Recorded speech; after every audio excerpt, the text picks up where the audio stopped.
Assalamualaikum warahmatullahi wabarakatuh.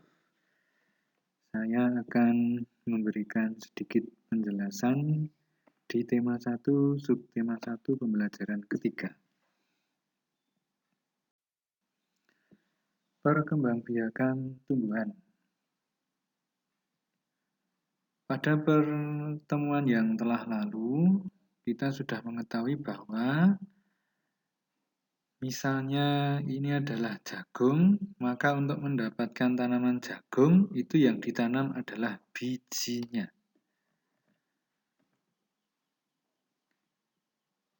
Kalau yang ditanam bijinya, maka disebut dengan perkembangbiakan generatif. Yang ditanam bijinya itu disebut dengan generatif, karena biji itu dari perkawinan. Generatif artinya melalui perkawinan antara putik dan benang sari. Nah, perkawinan putik dan benang sari ini menghasilkan biji.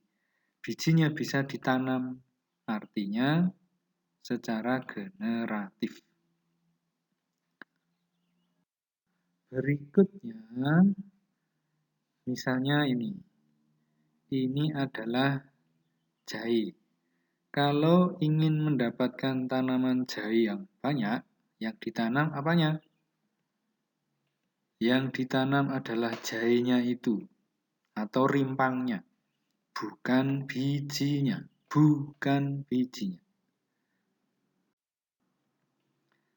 Ini adalah pohon bambu yang masih muda atau tunasnya. Kalau ingin mendapatkan tumbuhan bambu, ingin memperoleh tumbuhan bambu yang banyak, maka yang ditanam adalah tunasnya. Yang ditanam tunasnya, bukan bijinya. Bambu tidak bisa ditanam bijinya.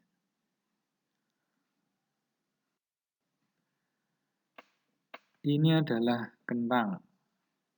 Kalau ingin mendapatkan tumbuhan kentang yang banyak, yang ditanam apanya? Yang ditanam adalah umbi batangnya. Umumnya itu, di petani-petani sekitar kita yang ditanam adalah umbi batangnya. Seperti itu. Itu adalah kentang yang sudah menjadi bibit, siap untuk tumbuh menjadi tumbuhan baru yang banyak. Kemudian ada bawang merah yang ditanam ya bawang merahnya itu. Stroberi yang ditanam bukan stroberinya, tetapi potongan dari tumbuhannya, bukan bijinya juga. Yang lebih cepat bukan menanam bijinya. Tebu itu yang ditanam batangnya, dipotong lalu ditancapkan di tanah. Ketela pohon juga sama, memotong batangnya, kemudian ditancapkan di tanah, akan menghasilkan tanaman baru. Semua tumbuhan yang berkembang biak dengan menanam bukan bijinya disebut dengan vegetatif. Bukan bijinya disebut vegetatif. Vegetatif artinya tanpa melalui perkawinan antara putik dan benang sari. Vegetatif, saya ulangi, tanpa melalui perkawinan antara putik dan benang sari.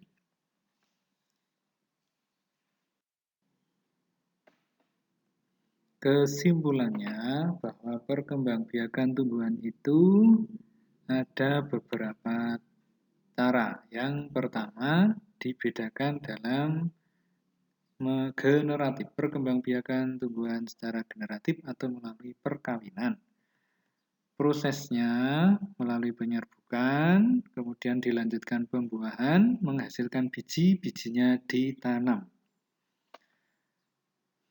Perkembangbiakan tumbuhan yang kedua melalui vegetatif atau tanpa perkawinan.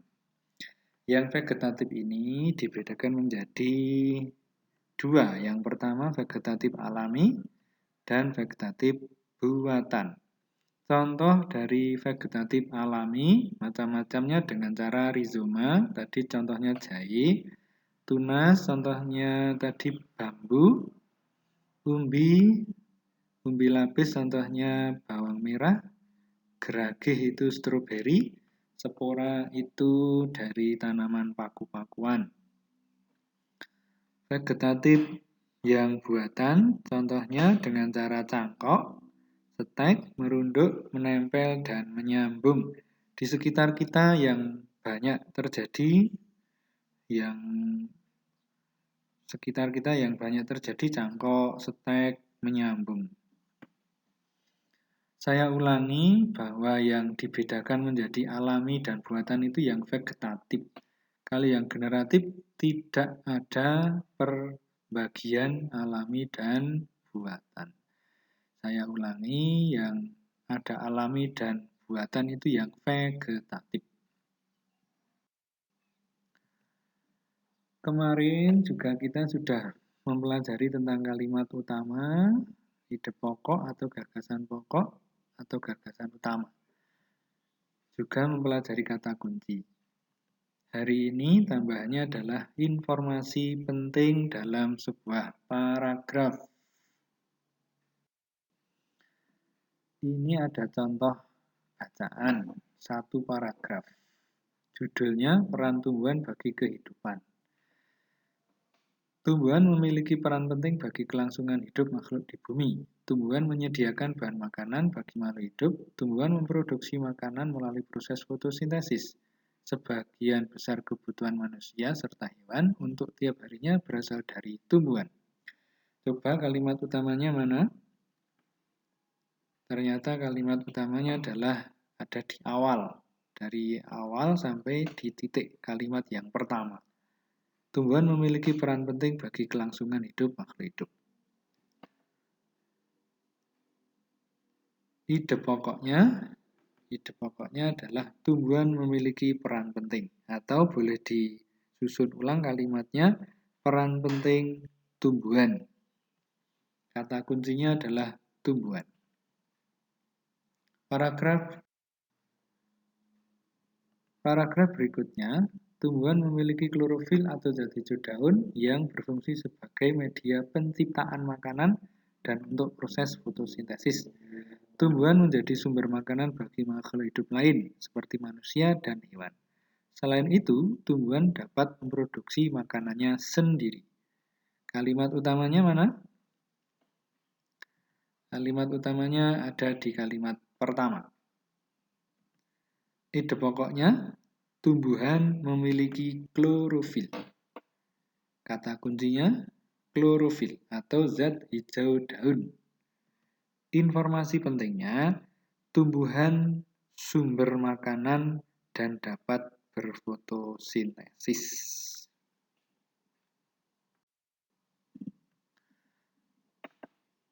Contoh yang ketiga, paragraf ketiga, tumbuhan melakukan proses fotosintesis untuk memproduksi makanan sendiri.